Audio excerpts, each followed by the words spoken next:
Hello friends, स्वागत है एक बार फिर से आपका आपके अपने channel fabulous fitness with Praveen के अंदर।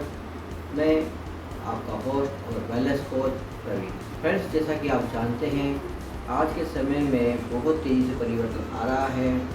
जिस तरह से हमारे समाज में हमारे आसपास एक तरफ जहां मेडिकल फैसिलिटीज़ बढ़ती जा रही हैं, गवर्नमेंट और प्राइवेट हॉस्पिटल्स बढ़ते जा रहे हैं, डेली मेडिकल सेक्टर बीमारियों को ठीक करने के नए नए इलाज, नए नए तरीके ढूंढ रहे हैं। वहीं दूसरी ओर हमारे समाज में उतनी ही ज़्यादा बीमारियाँ बढ़ती जा रही हैं। नई नई बीमारियाँ एक नए चैलेंज के साथ हमारे सामने आती हैं। इसका लेटेस्ट एग्जाम्पल कोरोना महामारी के रूप में हमारे सामने आया था और उसने हमारे मानव समाज को काफ़ी ज़्यादा क्षति पहुँचाई थी और उसके साइड इफ़ेक्ट आज भी देखने को मिल रहे हैं। जिसमें सबसे ज़्यादा साइड इफ़ेक्ट जो देखा जा रहा है वो यंग एज में हार्ट फेलियर का आ रहा है। वैसे तो हार्ट फेलियर के कई रीज़न हो सकते हैं, ज़रूरी नहीं कि कोरोना इसका एक रीज़न हो, लेकिन कोरोना होने के बाद या कोरोना जो काल निकला है उसके बाद लोगों में हार्ट फेलियर की समस्या ज़्यादा बढ़ती जा रही है। तो इस चीज़ को देखते हुए हमें अवेयर होने की ज़रूरत है, हमें हमारे समाज को अवेयर करने की ज़रूरत है, अपने आप को फिट करने की ज़रूरत है और अपने समाज को फिट बनाने की ज़रूरत है। इसके लिए हमें हमारे स्वास्थ्य के लिए थोड़ा सा टाइम निकालना होगा। हमें कुछ समय इस भाग-दौड़ भरी वाली ज़िंदगी से रुककर कुछ देखना होगा कि हम आज कहाँ स्टैंड कर रहे हैं या हमारे साथ क्या चल रहा है या हम हमारी लाइफ किस तरह से जी रहे हैं। क्या हम इसको बेटर बना सकते हैं? क्या इसको हेल्दी बना सकते हैं? हमें इसके बारे में सोचना होगा। इसी क्रम में आज मैं लेके आया हूँ आपके लिए नया टॉपिक, जो है BMI। दोस्तों, आपने BMI के बारे में ज़रूर सुना होगा। BMI इसको कि बॉडी मास इंडेक्स कहा जाता है। BMI आपकी फैट परसेंटेज को नापने का तरीका होता है। आपकी बॉडी में कितना फैट परसेंटेज बना हुआ है, या इसको इस तरह समझ सकते हैं कि आपकी हाइट के अकॉर्डिंग आपकी बॉडी के अंदर कितना फैट होना चाहिए और कितना आपकी बॉडी में है। इस चीज़ को मेज़र करने के लिए जो हम कैलकुलेशन करते हैं या जो हम जो प्रोसेस करते हैं, इसको नापने के लिए जिसको मीटर का यूज़ करते हैं उसे कहते हैं BMI। BMI होता है आपके हाइट के अकॉर्डिंग आपकी बॉडी के अंदर कितना फैट परसेंटेज हो सकता है या कितना फैट होना चाहिए, इसी को आप BMI कहते हैं। आज हम इस वीडियो में जानेंगे BMI आइडियल कंडीशन में कितना होना चाहिए, और अगर आइडियल कंडीशन में नहीं है, उससे ऊपर है या उससे नीचे है तो उसका क्या मतलब होता है, और अगर BMI आपका आइडियल कंडीशन में नहीं है तो उससे वापस BMI को आइडियल कंडीशन में लाकर कैसे आप हेल्दी लाइफ जी सकते हैं, इसके बारे में हम अपने आज इस वीडियो में जानने वाले हैं। WHO ने BMI के लिए एक मानक तैयार किए हैं और ये इस तरह से होते हैं कि अगर आपका BMI 18.5 से 24.9 के बीच में होता है तो आपका वेट आइडियल कंडीशन में माना जाता है। इस समय जब आप इस कंडीशन में होते हैं, आपका BMI इस रेशियो के बीच में होता है, तो आपको ज़्यादा वरी होने की ज़रूरत नहीं है। बस आपको इसे मेंटेन करना होता है, आपको खाने पीने पे ध्यान देना है ताकि आपका BMI से ज़्यादा ना बढ़े। सपोज़ कीजिए अगर आपका BMI 18.5 से नीचे है तो इसका मतलब ये हुआ कि आपकी बॉडी में रिक्वायर्ड आइडियल कंडीशन के हिसाब से जितना फैट होना चाहिए उतना फैट नहीं है और आप अंडरवेट की कैटेगरी में आते हैं। इसके बाद अगर हम देखते हैं 25 to 30, अगर आपका BMI इस रेशियो में होता है 25 to 30, तो इसका मतलब ये है कि आप ओवरवेट में आ रहे हैं, मतलब आप ओवरवेट की कैटेगरी में आ रहे हैं। और जब आप इस रेशियो में आते हैं, इस रेंज में आते हैं BMI की 25 to 30 मीन्स ओवरवेट में, तो आपको आपके स्वास्थ्य पे थोड़ा ध्यान देने की ज़रूरत है। आपको इसके बारे में सोचने की ज़रूरत है, आपको अलर्ट होने की ज़रूरत है कि आप कैसे इसको ध्यान दें, आपके खान पान पे ध्यान दें और आप वापस आपके आइडियल कंडीशन या आइडियल BMI रेंज में वापस ला सकते हैं अपने आप को। इसके बाद में अगर आपका जो BMI है वो 30 to 40 के बीच में आता है तो आप ओबेसिटी की कैटेगरी के अंदर आते हैं। और आज आपको अपने स्वास्थ्य पे ज़रूर ध्यान देने की आवश्यकता है। आपको अलर्ट हो जाना चाहिए क्योंकि आप ओबेसिटी की कैटेगरी में आ चुके हैं। तो आपको अपने शरीर पे ध्यान देना होगा, आपके खान पान पे ध्यान देना होगा, आपके डेली रूटीन लाइफ स्टाइल पर ध्यान देना होगा, तभी आप वापस आपके BMI को आइडियल कंडीशन ला सकते हैं। और अगर आपका BMI 40 से अबव है तो ये समझ लीजिए आप डेंजर जोन में आ चुके हैं। आपको विशेष ध्यान देना है। आपको इसको अपनी कंडीशन, आपकी आइडियल कंडीशन में लाने के लिए आपको थोड़ा एफ़र्ट करना पड़ेगा, थोड़ा ज़्यादा ही एफ़र्ट करना पड़ेगा। आपको अपने बिज़ी शेड्यूल के अंदर से आपको अपने लिए टाइम निकालना होगा। अब आपको ये बताने से पहले कि आप आपके बीएमआई को कैसे आइडियल कंडीशन में ला सकते हैं या आपको आइडियल कंडीशन लाने के लिए क्या करना है, इस चीज़ को बताने से पहले मैं आपको बीएमआई कैलकुलेट करने का फ़ॉर्मूला बता देता हूँ, क्योंकि आप इसे आसानी से घर पे कैलकुलेट कर सकेंगे, तभी आप ये जान पाएंगे कि आप किस कंडीशन में हैं। वैसे तो बीएमआई चेकअप के लिए आपके पास आज कई तरह के एप्लीकेशन और कई इंस्ट्रूमेंट या आपकी बैंक मशीन्स भी होती हैं जिनमें बीएमआई का आपको रिजल्ट मिल जाता है।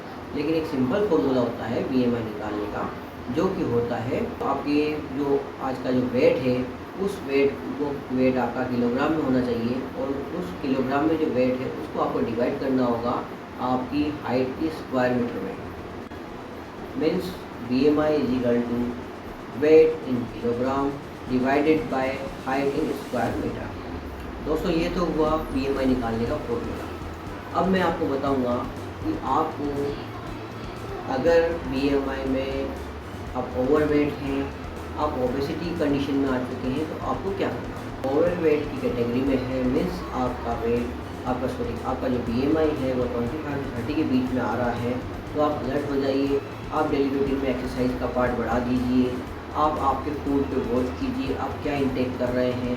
कहीं ऐसा तो नहीं कि आप अननेसेसरी का फूड इंटेक किए जा रहे हैं जिसकी आपकी बॉडी को आवश्यकता ही नहीं है। कहीं आपके फूड के अंदर ऑयल से बनी हुई चीज़ें या ज़्यादा ऑयली चीज़ तो आपके बॉडी में नहीं जा रही है, आप ज़्यादा शुगर का इंटेक तो नहीं कर रहे हैं। इसके लिए आपको एक्सरसाइज बढ़ाने के साथ साथ कुछ हेल्थ टिप्स को भी आपकी डेली रूटीन में इन्वॉल्व करना होगा, तभी आप इसको आपके आइडियल कंडीशन ला सकते हैं। अगर आप ओबेसिटी कैटेगरी में आ चुके हैं तो दोस्तों यहाँ पर आपको विशेष ध्यान देना होगा अपने स्वास्थ्य पर, क्योंकि जहाँ स्वास्थ्य है वही सब कुछ है। आप स्वस्थ रहेंगे तभी अपने परिवार को टाइम दे पाएंगे, आप स्वस्थ रहेंगे तभी आप एक्स्ट्रा अर्निंग कर पाएंगे, आप स्वस्थ रहेंगे तभी आप इस लाइफ को अच्छे से एंजॉय कर पाएंगे। तो अगर आप ओबेसिटी की कैटेगरी में आ चुके हैं तो सबसे पहले आप अपने शरीर को स्वस्थ रखने के लिए समय निकालिए। उसके लिए चाहे आपको कुछ भी करना पड़े, आपको डेली आपके स्वास्थ्य के लिए कम से कम 1 घंटा निकालना ज़रूरी है। दूसरी बात, आप आपका डाइट चार्ट प्रिपेयर करवाइए। इसके लिए आप चाहें तो किसी वेलनेस कोच की या किसी एक्सपर्ट की एडवाइस ले सकते हैं, किसी न्यूट्रिशनिस्ट की एडवाइस ले सकते हैं और अपना डाइट चार्ट प्रिपेयर करवाइए और उस डाइट चार्ट के अकॉर्डिंग आपका डेली रूटीन डिज़ाइन कीजिए, आपका डेली का खाना तैयार कीजिए और उसको फॉलो कीजिए। तीसरी बात, आपको अपने खाने में ये देखना होगा कि कहीं आप अननेसेसरी का ऑयल फूड, जंक फूड तो आपके फूड में, आपके खाने में इन्वॉल्व नहीं कर रखा है। तीसरी बात, आपको ये ध्यान देने वाली बात है कि आप कितनी कैलोरी इंटेक कर रहे हैं। आपको कैलोरी काउंटिंग का नॉलेज होना चाहिए। आपको जानना होगा कि क्या चीज़ आप इंटेक कर रहे हैं जिसमें कितना कैलोरी है।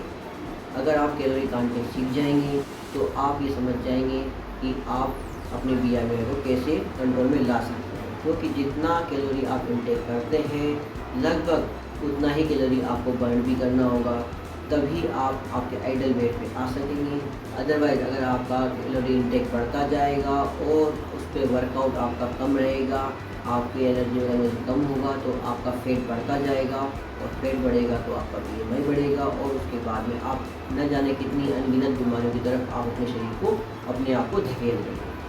दोस्तों, आपको आपके खाने पे ध्यान देने के साथ साथ यह भी देखना होगा, क्वांटिटी ही नहीं क्वालिटी भी देखनी होगी। मीन्स आपके खाने के अंदर कितनी न्यूट्रिशन वैल्यू है, क्या आपकी बॉडी को डेली के लाइफ के लिए, डेली रूटीन के हिसाब से जितना न्यूट्रिशन आवश्यक है, क्या उतना न्यूट्रिशन आप इंटेक कर रहे हैं, क्या उतना न्यूट्रिशन आप ले रहे हैं, क्या आपके फूड को उतना न्यूट्रिशन मिल रहा है। नहीं तो आप ध्यान दीजिए, आप वो फूड इंटेक कीजिए जिसमें आपके बॉडी के रिक्वायर्ड न्यूट्रिशन आपको मिल सके। अगर आपको ये फूड या इस तरह का खाना आपको नहीं मिल रहा है या आपकी न्यूट्रिशन की वैल्यू पूरी नहीं हो पा रही है, तो आप किसी न्यूट्रिशन से सलाह लेके आपके लिए न्यूट्रिशन की सप्लीमेंट भी आप उसको जरूर ऐड कर सकते हैं, जिससे कि आपकी ओवरऑल ग्रोथ हो सके और आपकी बॉडी की ओवरऑल जो न्यूट्रिशन रिक्वायरमेंट है वो पूरी हो सके। तो फ्रेंड्स, इस तरह से आपने जाना कि BMI क्या होता है और किस कंडीशन में आप आइडल वेट पे रहते हैं और किस कंडीशन में आप ओवरवेट हो जाते हैं या ओबेस कैटेगरी में आ जाते हैं। तो इस तरह से आप अपने BMI को कैलकुलेट करके आप अपने फूड इनटेक पे कंट्रोल कर सकते हैं। आप फूड हैबिट्स में थोड़ा चेंज करके अपनी लाइफ को अच्छा बना सकते हैं, हेल्दी लाइफ एंजॉय कर सकते हैं। अगर आप चाहें तो आपके BMI को आइडियल कंडीशन में लाने के लिए हम आपकी मदद कर सकते हैं। आपकी डेली लाइफ स्टाइल को एनालिसिस करके आपके लिए क्या सजेस्ट किया जा सकता है, आपके लिए कौन सा फूड लेना होगा, आपको किस तरह की न्यूट्रिशन वैल्यू वाले फूड को इंटेक करना होगा, आपका डाइट चार्ट क्या होगा, और इस तरह से हम आपका प्रॉपर डाइट चार्ट डिज़ाइन करके आपको दे सकते हैं। जिसके बाद आप उस डाइट चार्ट को फॉलो करते हुए आप अपने जो हेल्दी लाइफ वाली जो जर्नी है उसको पूरा कर सकते हैं। आप अपने आइडल BMI पे आ सकते हैं, आप ओबेस कैटेगरी से बाहर निकल सकते हैं। दोस्तों, हमारे यहाँ पर काफ़ी सीनियर वेलनेस कोचेज़ हैं। उन कोचेज़ से आपको 1-to-1 काउंसलिंग की जाएगी, आपको प्रॉपर एडवाइस दी जाएगी। आपके खाने को वो पहले चेक करेंगे कि आपके खाने के अंदर कितना न्यूट्रिशन वैल्यू है और कितने न्यूट्रिशंस की आपको आवश्यकता है।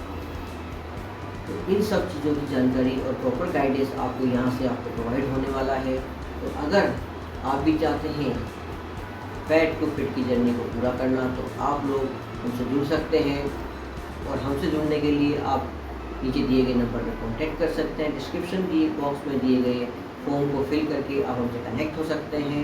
हमारे एक्सपर्ट्स आपसे कांटेक्ट करेंगे और आपको आपकी एक हेल्दी और हैप्पी लाइफ स्टाइल एंजॉय करने के लिए प्रॉपरली हेल्प करेंगे। तो फ्रेंड्स, आज के वीडियो में इतना ही। मिलते हैं इसी प्रकार के नॉलेजेबल वीडियो के साथ अपने अगले वीडियो में। तब तक के लिए नमस्कार। और आपको ये वीडियो अच्छा लगा हो तो प्लीज़ इसे लाइक और शेयर ज़रूर कीजिए और बेल आइकन को ज़रूर दबा दीजिए, ताकि इसी तरह के अच्छे नॉलेजेबल वीडियोस आपको प्रोवाइड हम करा सकें और उसका प्रॉपर नोटिफिकेशन आपको समय पे मिल सके। इसी शुभकामना के साथ मिलते हैं नेक्स्ट वीडियो में। तब तक के लिए नमस्कार।